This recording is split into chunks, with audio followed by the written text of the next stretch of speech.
Assalamualaikum warahmatullahi wabarakatuh. Perkenalkan, nama saya Anissa Azhara dengan PM 2417051059 dari Ilmu Komputer kelas B. Di sini saya akan membuat video pengganti absensi pertemuan ke-8, yaitu materi kelas diagram. Jadi langsung aja ke materinya.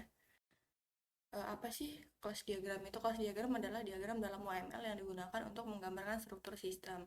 Nah, diagram ini nih, menampilkan kelas beserta atribut, metode, dan juga hubungan antar kelas. Fungsi kelas diagram itu ada 4. Yang pertama, menunjukkan struktur dari suatu sistem dengan jelas, meningkatkan pemahaman tentang gambaran umum atau skema dari suatu program, memperlihatkan bagaimana sistem bekerja, termasuk memperlihatkan hubungan antara komponen sistem, membantu mengetahui kode spesifik tertentu yang perlu diprogram dan diimplementasikan ke struktur sistem yang telah direncanakan. Lalu adapun manfaat kelas diagram, yaitu kelas diagram ini membantu menampilkan struktur sistem dalam bentuk visual sehingga lebih mudah untuk dipahami tanpa harus bergantung pada teknologi atau bahasa pemrograman tertentu. Jadi dari diagram ini kita bisa lihat gimana sih hubungan antar kelas serta fungsi-fungsi dari dalam sistem tersebut. Terus yang kedua, dengan menggunakan kelas diagram, perancangan sistem ini menjadi lebih terstruktur dan terperinci. Jadi developer itu bisa menggambarkan komponen sistem secara lengkap sebelum masuk ke tahap coding, sehingga dapat mengurangi kesalahan dalam pengembangan. Yang ketiga itu dapat digunakan untuk menjelaskan kebutuhan sistem kepada pihak baik tim pengembang maupun stakeholder non-teknis, karena bentuknya itu visual dan mudah dipahami. Dengan mempelajari jenis diagram ini, maka membantu untuk meningkatkan pemahaman tentang gambaran umum skema dari suatu aplikasi yang digunakan. 5. Bermanfaat dalam memodelkan data dalam sistem informasi, baik untuk sistem yang sederhana maupun yang kompleks, sehingga memudahkan dalam perencanaan database pengelolaan data. Keunggulannya itu ada diagram berfungsi untuk menjelaskan suatu model data untuk sebuah program, baik model sederhana maupun kompleks. Yang kedua, memberikan gambaran umum tentang skema aplikasi dengan jelas dan lebih baik. Yang ketiga, membantu menyampaikan kebutuhan dari suatu sistem. Nah, ini komponennya. Yang pertama itu ada komponen atas, ini tuh nama kelasnya. Yang lalu ada komponen bawah itu functionnya, function atau metode. Yang di tengah ini itu tuh atribut-atributnya. Nah, ini ada studi kasus. Sebuah sistem digunakan untuk memesan makanan secara online. Pengguna dapat melihat menu yang tersedia, memilih makanan, dan melakukan pemesanan. Sistem akan menyimpan data pesanan dan menampilkan informasi kepada pengguna. Terdapat admin yang mengelola data makanan. Jadi dari sini bisa dibuat use case-nya terlebih dahulu.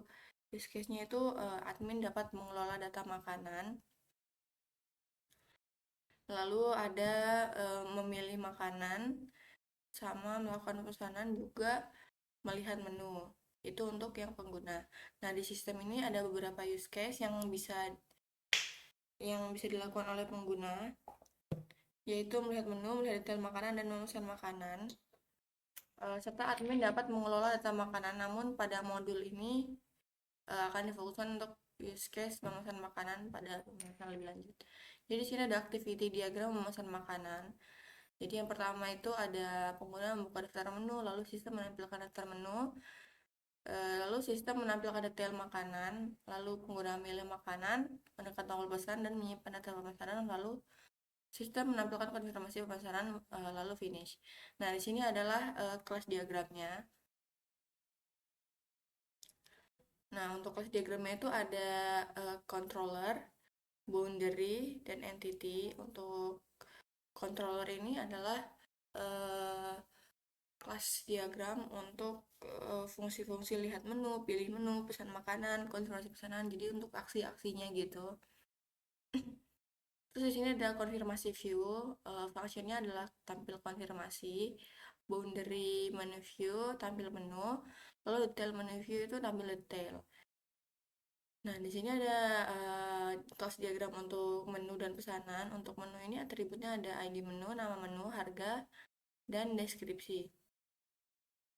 Di sini fungsinya itu ada get menu sama get detail menu. Lalu untuk pesanan, di sini itu ada atribut ID pesanan, ID menu, karena dia berrelasi dengan menu. Lalu ada jumlah dan total harga. Lalu di sini ada function simpan pesanan dan hitung total.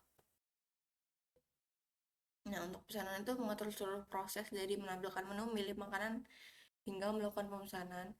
Kalau boundary meneview detail menu sama konfirmasi view itu menampilkan aja.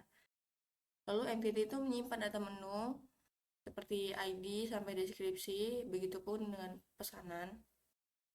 Menampilkan ID pesanan, ID menu, jumlah dan total harga juga. Mungkin hanya itu yang dapat saya sampaikan, kurang lebihnya saya mohon maaf. Wassalamualaikum warahmatullahi wabarakatuh.